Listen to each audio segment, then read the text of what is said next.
Over 100 Ukrainian women have been exchanged in the latest prisoner swap with Russia, with 110 detainees returning to Moscow.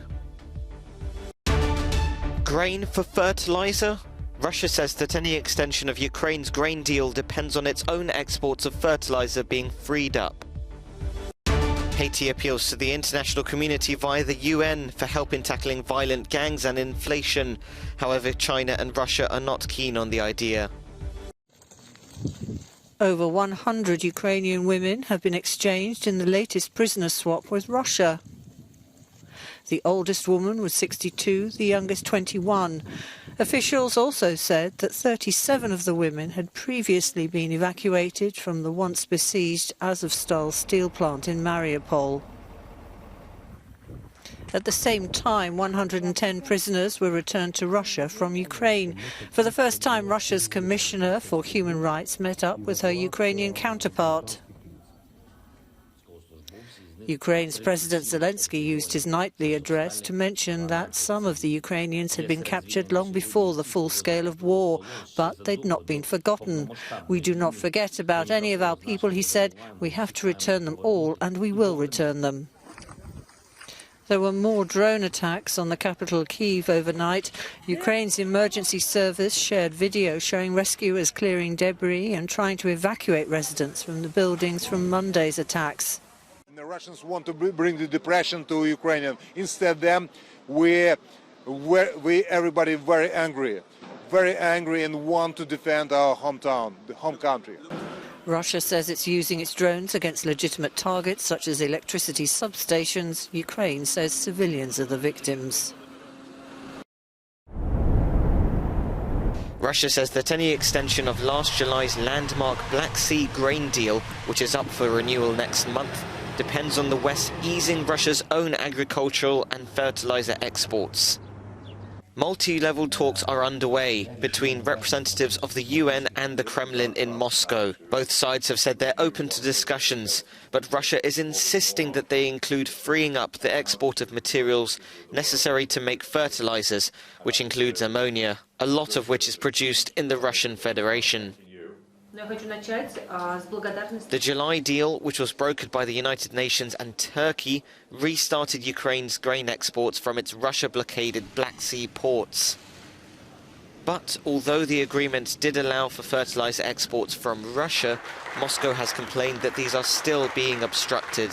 The UN says progress on the renewal of the deal is vital to tackle the global food crisis, which has been aggravated by Russia's war on Ukraine.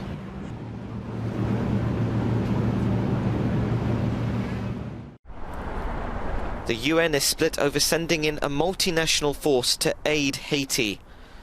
Mexico and the US proposed the idea, but Russia and China expressed reservations, despite Haiti's foreign minister expressly calling for help. He said, "I have the sensitive mission of bringing to the Security Council the distress call from the entire people who are suffering, and to say loudly and clearly that the people of Haiti are not living. They are surviving. And I speak to you on behalf of 4 million children who could not go to school because of gang violence."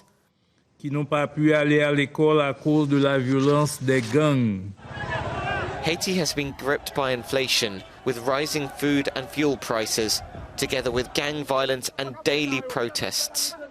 The nation has been brought to breaking point. It is also having to deal with a cholera outbreak. Haiti's foreign minister added that his country needs robust support to help the police stem a humanitarian crisis, neutralize the gangs, guarantee fuel distribution, and facilitate a return to normal life. French labor unions have called for a nationwide general strike on Tuesday to demand better wages and to defend the right to strike.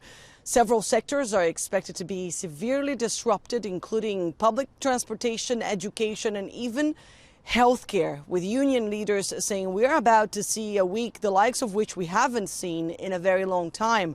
A week that started with protesters marching through the streets of Paris on Sunday to denounce the high cost of living in France and what they describe as the French government's climate inaction, which of course added to tensions here in this country, tensions that have been palpable for 3 weeks now, with strikes affecting fuel distribution. Workers in refineries and fuel depots across the country have striked for 3 weeks now, which has provoked quite a lot of frustration among drivers that have been scrambling to find fuel, even here in the French capital as I speak. The French government has labelled their movement unacceptable and illegitimate now that a tentative deal has been found between unions and the companies, but workers have vowed to continue with their strike. It's going to be interesting to see what happens next. This is being perceived as the first big test to this second term of Emmanuel Macron as president. Emmanuel Macron,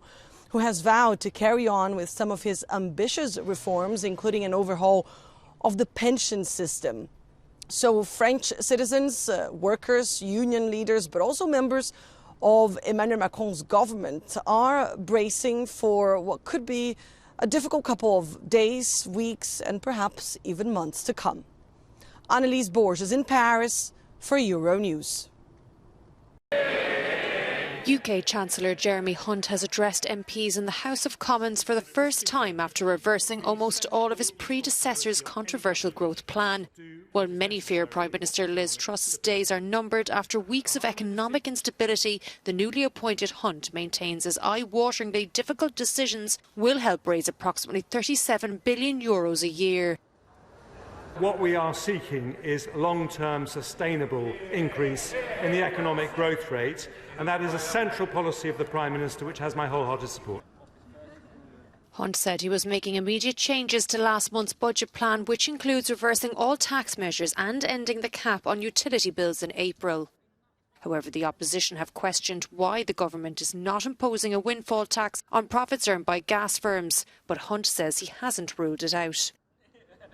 I am not against the principle of taxing profits that are genuine windfalls, but as he will know very well in the energy industry, it is a very cyclical industry, and there are businesses that have periods of feast and famine, and you have to be very careful that you don't tax companies in a way that drives away investment. So we have said that nothing is off the table. The government will deliver a fuller medium-term fiscal plan as scheduled on the 31st of October, alongside forecasts from the Independent Office for Budget Responsibility. Demonstrators in cities across Belgium have been marching against poverty. From the right to affordable housing to calling for an end to hunger and access to low-cost quality food, citizens and organisations want action from the government.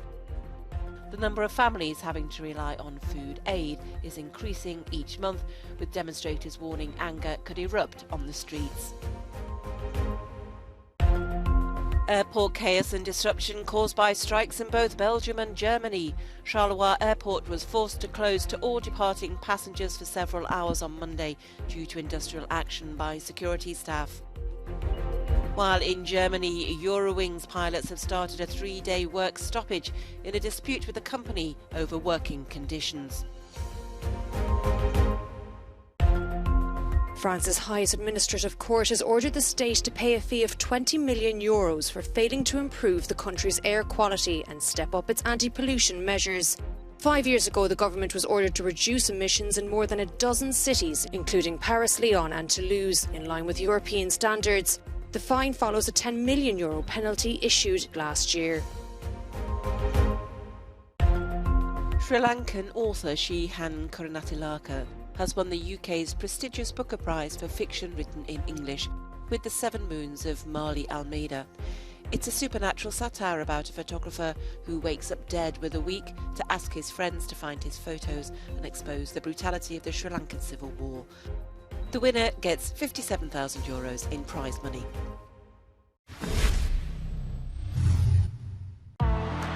And the Ballon d'Or goes to Barcelona's captain Alexia Putellas for the second straight year in a row.